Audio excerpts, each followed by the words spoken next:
আজকে ঠান্ডা ঠান্ডা একটা দিন, রেনি ডে বলা যেতে পারে, বৃষ্টি হয়েছিল।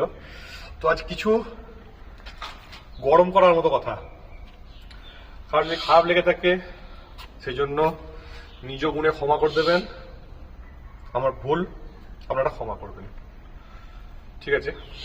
তো নিম তেতো হবে,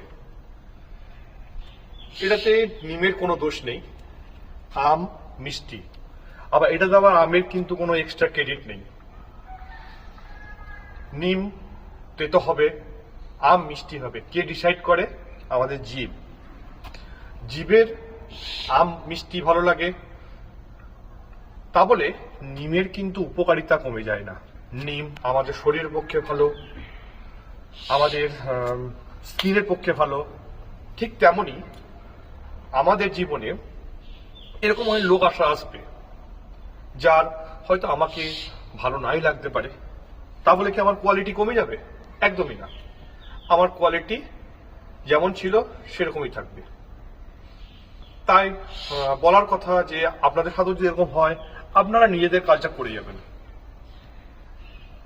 কে কি ভাবলো, কে আপনাকে নিয়ে নেগেটিভ কমেন্ট করলো, এগুলো নিয়ে একদম চিন্তা করবেন না, কেমন? তো আমার এখানে এইটুকুই বলা যে যার আপনাকে দরকার, আপনাকে ভালো লাগে, আপনাকে দরকার, সে আপনাকে এমনি খুঁজে নেবে, কেমন?